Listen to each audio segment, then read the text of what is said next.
Welcome everybody to live show number 6. And before I forget, I'd like to thank the moderators for keeping the chat civil, the sponsors for sending interesting products, and you for showing up. Also, this show is being recorded with a web camera that I'm looking into right now, and another camera which is behind the web camera, the HD camcorder, which I'm looking into now. So if you're looking at this later on my Rodney Reynolds YouTube channel and you're wondering, why is this guy looking away from the camcorder? Well, I'm looking into the web camera right now, and now I'm looking into the camcorder. So that's what's happening there. I know some people were confused about that. I had emails about that, about people wondering what was going on there. So that's what's happening there. Okay, so let's get on with it. The show will consist of 3 main segments. I'll be answering questions that I've selected from my Rodney Reynolds website, the forum section. Also taking your questions about this week's videos. And finally, a mystery product or products. So, here we go. First though, let me ask you where you're from, introduce yourself, and I'll start a poll here as well. The reason why I do this at the beginning of every show is to figure out where everybody is from. So here we go. Are you from North America or elsewhere? Let us know. Introduce yourself to everyone else. Let's be all friends here. There's close on 200 viewers here right now, so let's do it. Where are you from? A poll's going up soon.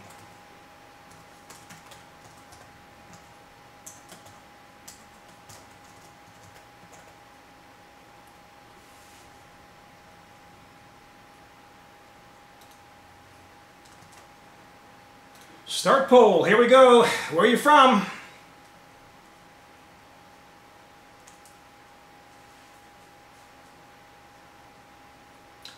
And pretty much just like that, the results are in. And very interesting. Last week's show, I believe there were not as many people overseas watching live.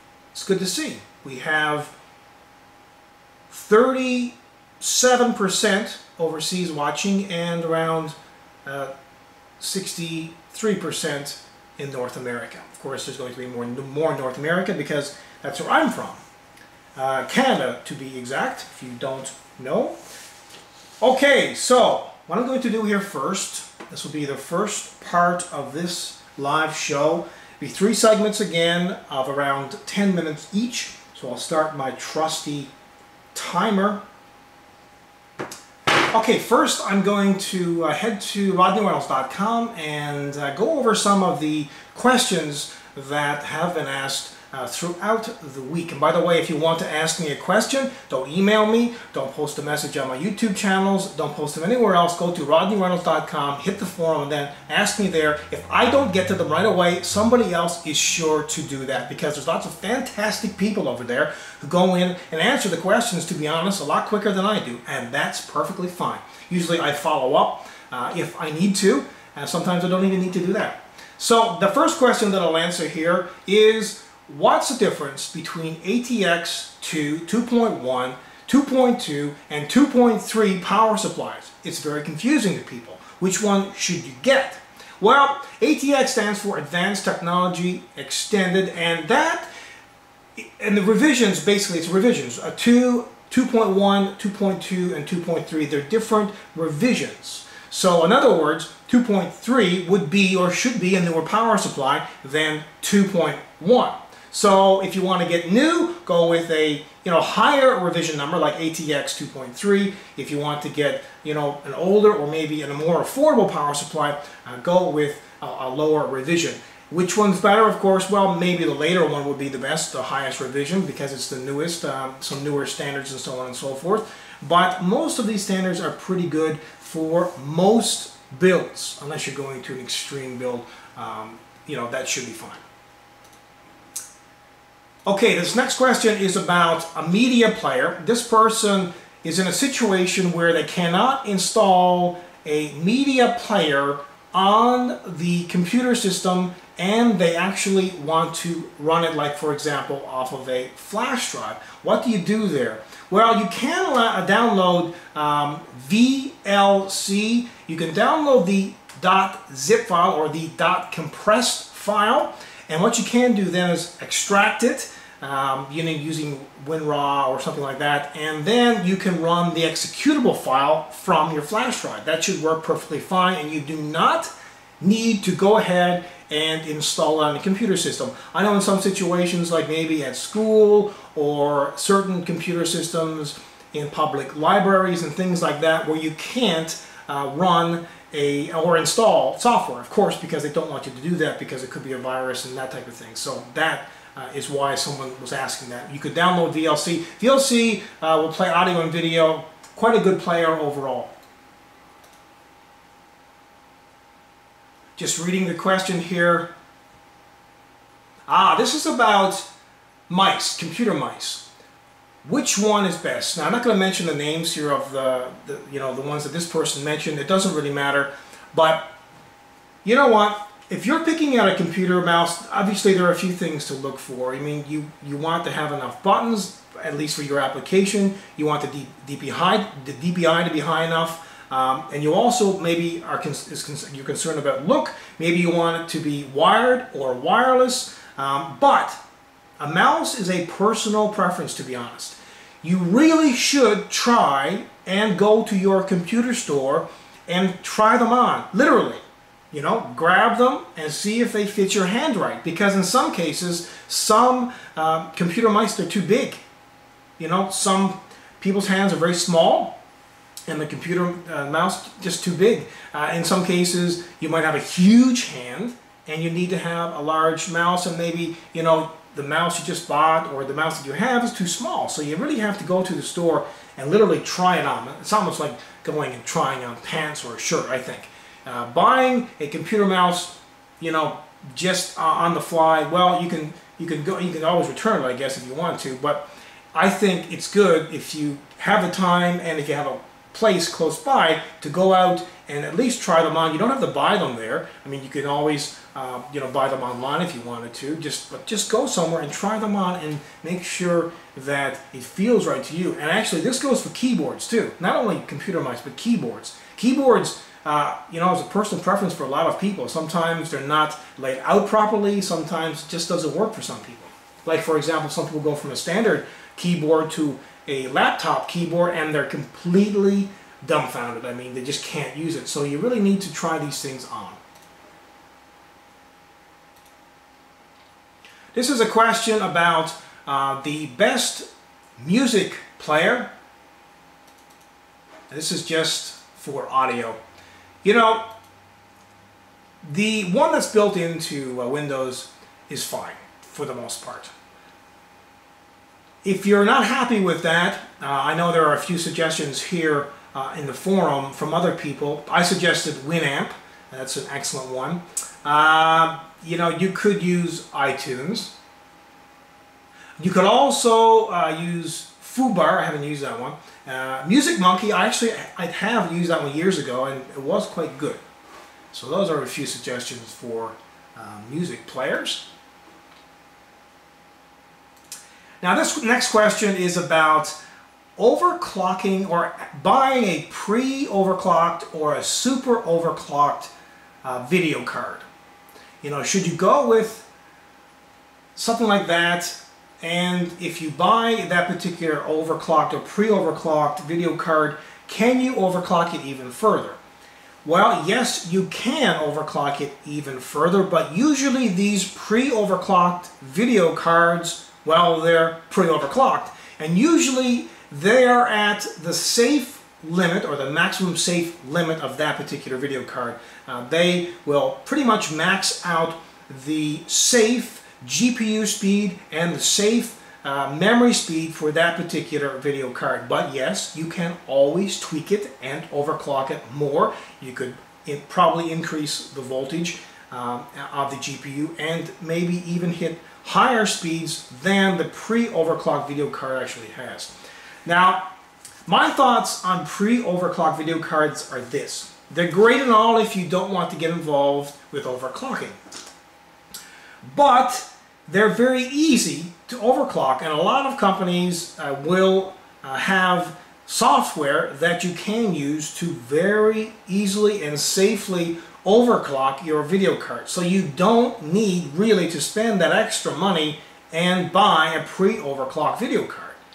You could just go ahead and get one that's pretty much stock, and then you could just overclock it. Now in some cases stock video cards don't come with great coolers and that type of thing, but still, usually in most cases you will be able to get a pretty decent overclock out of a stock video card. So that would be my suggestion on that. Don't buy you know, some kind of super clocked video card or pre-overclocked video card if you can overclock it yourself.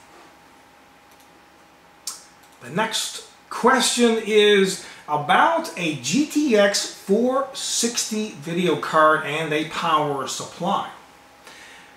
Well, I've done a number of Q&A videos on power supplies and what kind of power supply you need for your particular setup. There are all kinds of power supply calculators on the internet, all kinds.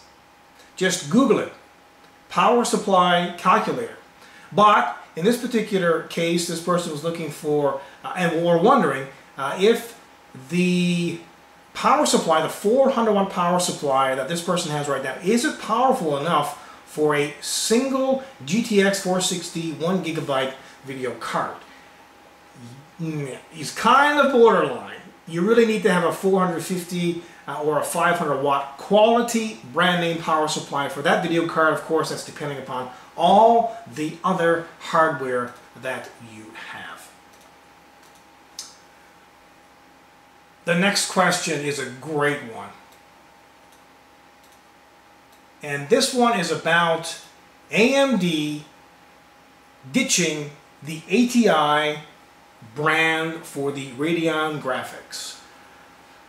I don't know if this is a good idea at all, but I know I just can't shake this ATI thing, because every single time I post something about it on the news, I always refer to it as ATI. Sometimes, you know, I'll mention ATI in videos and so on and so forth. ATI has been around for a very long time, and you know, it's a good question.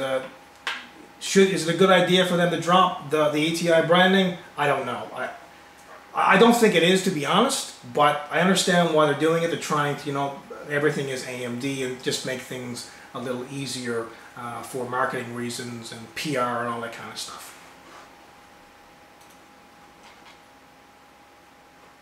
And this next question is really too long to answer, but I'll answer it really quickly. What's better, AMD or Intel? Well, I think Intel for me is better for my particular work, video editing, and also gaming for my main computer system, but I'm using an AMD system right now broadcasting this. So whatever floats your boat, if you're on a budget, AMD will pretty much win hands down every single time.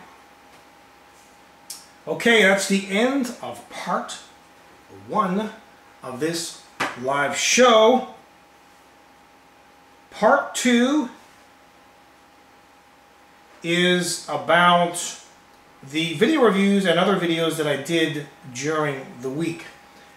I'll just link them to you right now in this live chat, so you can go there if you're not already on the website.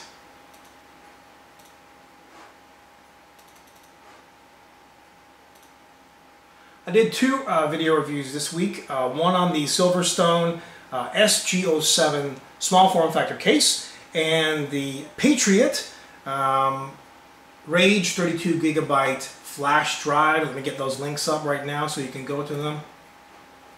I've got so many tabs open here.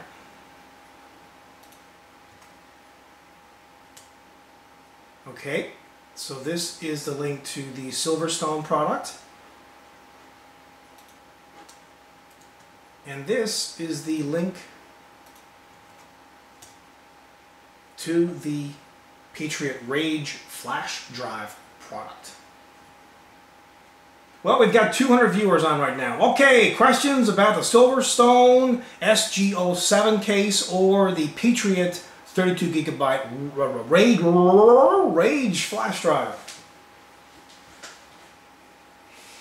I'll first hit this flash drive. See this thing?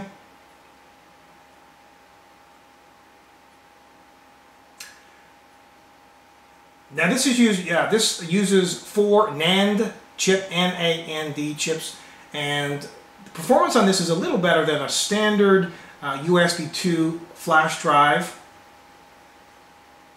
Someone has the 8 gigabyte version. Yes, it is awesome. I have to say that this is a nice. If you're looking for capacity over speed, then you're still looking for a USB 2 drive, because USB 3 drives are still very fast. So a lot of people that do not have USB 3 capable motherboards and controllers and so on and so forth. So still a lot of people are looking for USB 2 flash drive. I know a lot of people are wondering, like, huh? Why are you going and reviewing a USB 2 flash drive, man? Why don't you review USB 3 flash drive? Well, people are still looking for these. This is a 32 gigabyte version. They have a 64 gigabyte version, I believe a 16 gigabyte and an 8 gigabyte version of this flash drive as well. Great thing about this flash drive that I really honestly love, which sounds really silly, is this retractable end. I mean, this is wonderful. Most flash drives, well, they have caps. And how many of us have lost these caps or misplaced these caps, or they've fallen down behind God knows what, the couch or your desk, and you're upset? No more. This retractable end is very, very simple, but it works quite well. You know what? I should start a poll right now. Stop poll, remove poll. What size is your flash drive? Let's do 1, 2, 3, 4 options. Okay. Less than 2 gigabytes? No, less than 8 gigabytes.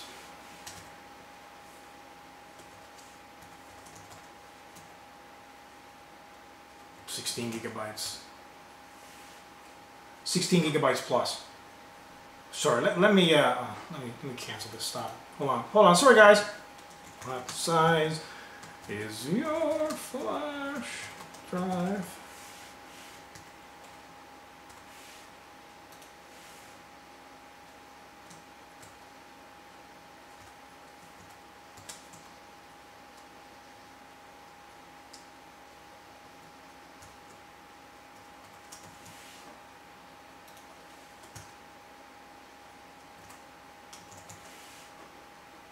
Okay.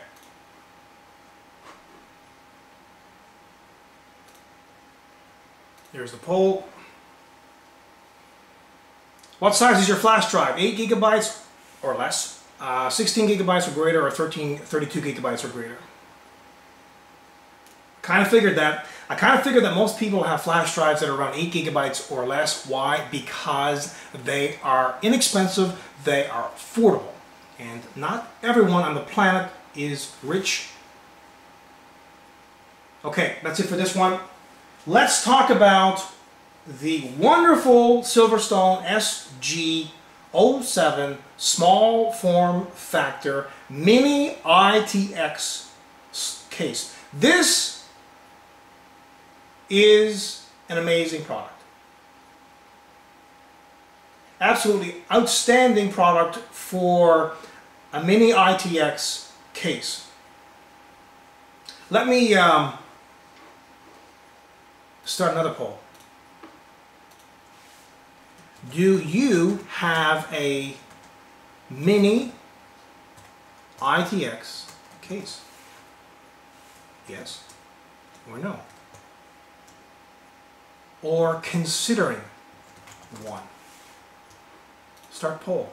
Here we go, another poll. So why are these mini ITX cases so wonderful? Well, this one is great because it has this huge 180mm fan at the top. By the way, this one intakes cool air, has a filter on the top that's very easily removable. You just slide it off like so. And you can fit a video card up to 12.2 inches in length. Yes, in a mini ITX case, you can fit a video card that's up to 12.2 inches in length. Insane? Yes, I would say that that is insane for a mini ITX case. I don't know that there is another mini ITX case out there that will fit a video card that long in it. I don't honestly know how much this case is right now. Let me go to the video review that I did on this. Maybe it's Price Grabber has a listing for it there. Just give me a second. I'll check it out. They don't. I think if you do a search though, just do a search. I'll post the results here too in chat so you can go in there and have a look if you want to.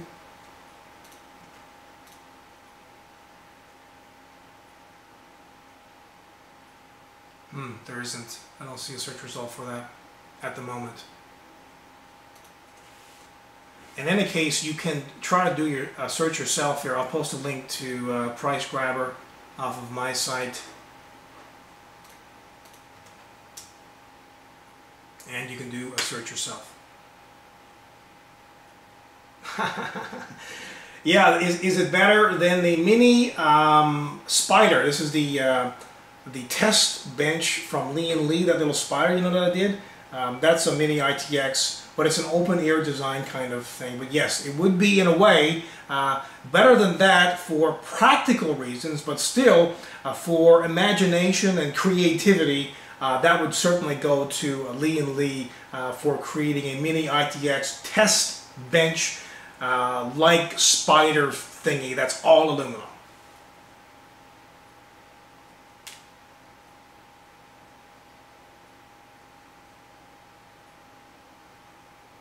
By the way, right now we're talking about the Silverstone SG07 small form factor mini ITX case, and here it is right now. Maybe I can prop it up here and you can have a closer look. Pray I don't drop this and smash my keyboards up and my phone and my desk. So here again at the top, we've got a large 180mm fan. This fan comes with a removable dust filter. You can install a slim optical disk drive. You can install a 3.5-inch hard drive as well as two 2.5-inch hard drives here in this cage. Here's the 600 watt, I believe it's 600 watt custom, very good power supply. It's a 80+ bronze certified power supply. Quite nice. You can see the look on the front. Got the power button there, a couple of USB 2 ports, audio ports. You can see the opening here for the slim optical disk drive. And by the way, all this comes out, this whole section comes out, this section comes out, so it opens up and you can install stuff fairly easily on the inside. Of course, this is a mini ITX case. And oh, at the back, you can see it right here. This is a place for the motherboard's IO shield plate, a couple of ventilated expansion slots, reset buttons at the back. You know, this is a great idea, having the reset button at the back, especially if you have kids around that like pressing buttons. And also a switch right here for controlling the top fan. You can adjust the speed of the fan from a low to a high speed. Okay, that is it for the second part of this live show. Now on to the next part, which is where I really highlight some interesting products or product. In this case, it's a couple of products. Let me restart the timer here so I don't forget. 10 more minutes here for this segment.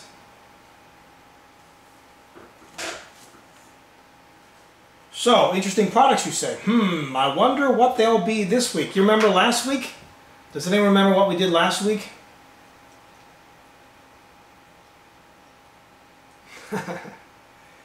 Green fire.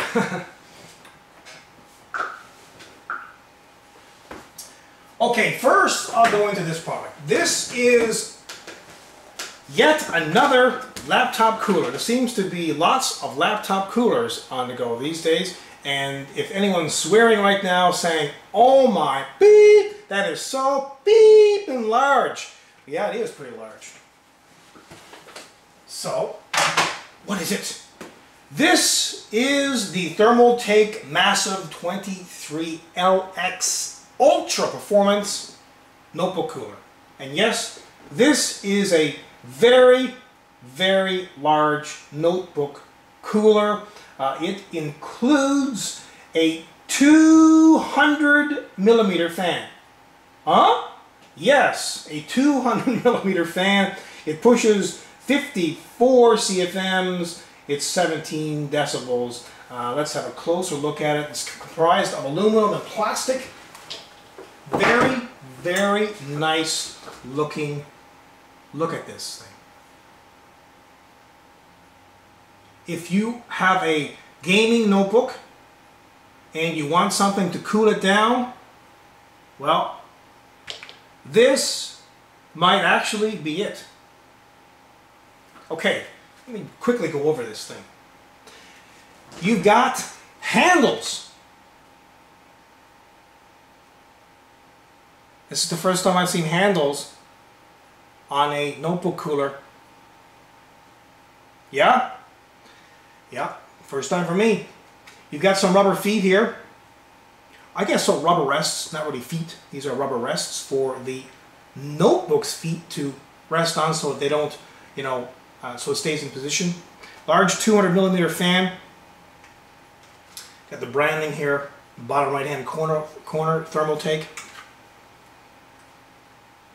Not much at the back. You've got the rubber feet here at the back, so it will protect whatever surface you're putting it on. On the left side, there's two USB ports, as well as you can turn the fan, a switch, you can turn the fan on and off. So if you don't want to have the fan on, you don't have to. Because to be honest, all you need to do in most cases to cool down a notebook is to raise it, and this will certainly do that. This will raise it off the desk or off whatever you have it on.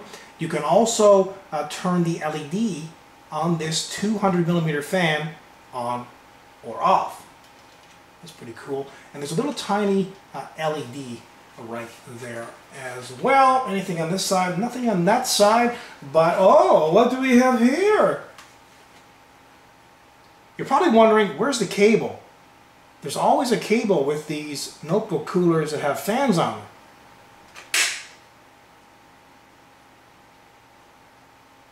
You see?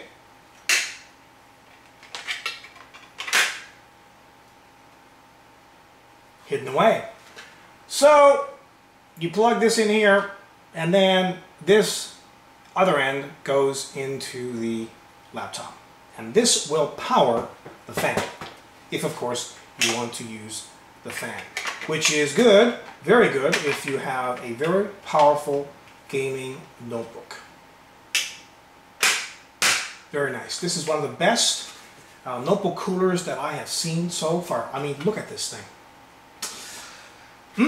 Good stuff. Okay. The next product is this.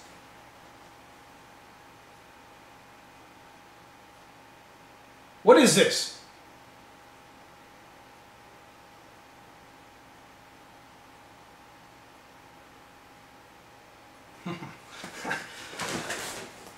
I'm reading the comments right now. What is this? It's a box. Yes, it is. This is a, somebody guessed it right, IcyDo USB 3 2.5-inch external enclosure.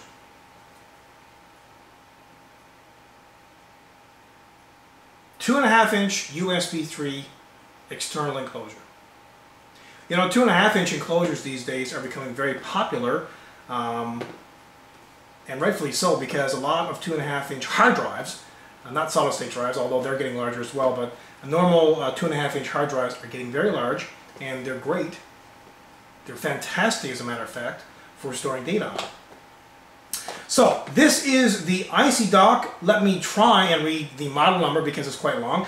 MB668U3-1SB USB3 screwless 2.5-inch serial ATA or SATA hard drive portable enclosure by IcyDo. Should I open it or should I just leave it alone?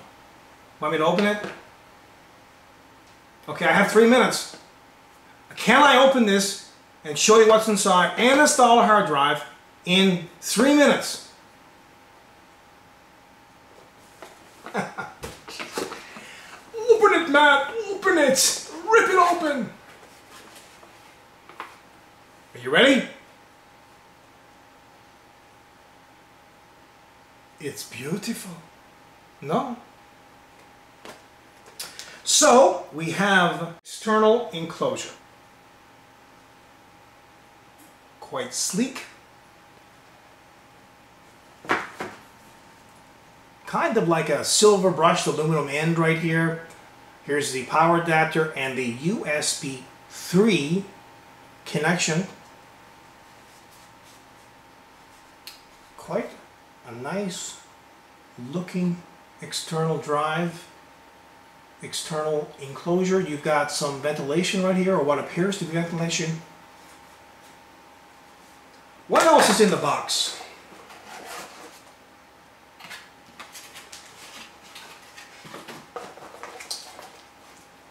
A user's manual. I only have 2 minutes left. I don't know if I'm going to have time to install a hard drive on this or not. Ooh, look at this. A pouch, a casing.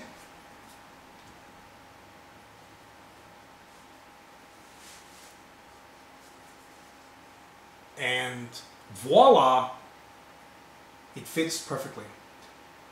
This again is a 2.5-inch external enclosure and it's USB 3 ready.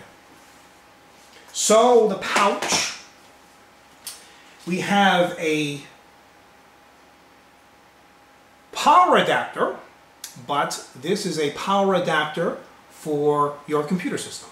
Plug this end into the enclosure, and this end goes into the computer system, and that will power the hard drive or the solid state drive.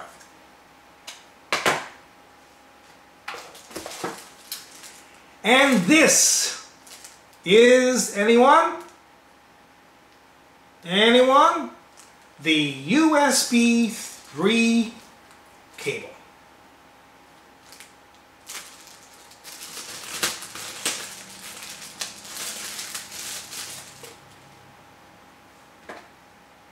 Notice the end on this. You probably can't see it, but very unique looking USB 3 connection. It goes in here, and then this end goes into the computer's USB 3 connection. Oh boy, I don't know. There's only a few seconds left to install a hard drive in this. It says on the packaging that it's a screwless 2.5-inch SATA hard drive portable enclosure. So is this really screwless? Do I need screws and a screwdriver to install this? Okay, I'll cancel the timer. I'll install the hard drive. Let's see how long this takes. There's a little release here on the back. Just switch it over, pop the top off. That was easy. Now insert or snap the hard drive on. That was easy. And now slip it back in. I wonder, will it work?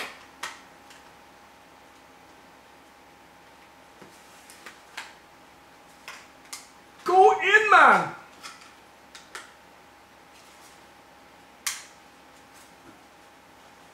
Remember, this is a live broadcast, so anything can happen here. For some reason, it doesn't appear to be going in correctly.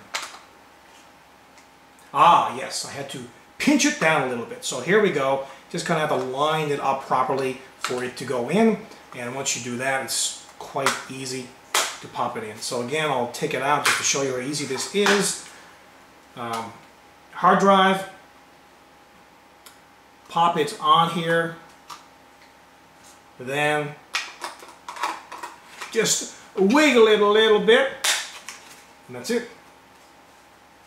Installed. Quite a nice external USB 3 2.5-inch enclosure. Well, folks, I'm sorry to say, but that concludes this live show number 6. So, thanks for showing up. Thanks to the moderators again for helping out. And thanks to the sponsors for sending all the stuff. Oh, and before I forget, I'll have more information hopefully next week on this stuff. You might have seen me wearing some interesting clothing in the last couple of video reviews. I'll have more on that. I'll have confirmation on that hopefully next week in the next live show. So again, thank you for showing up and have a great weekend. Take care.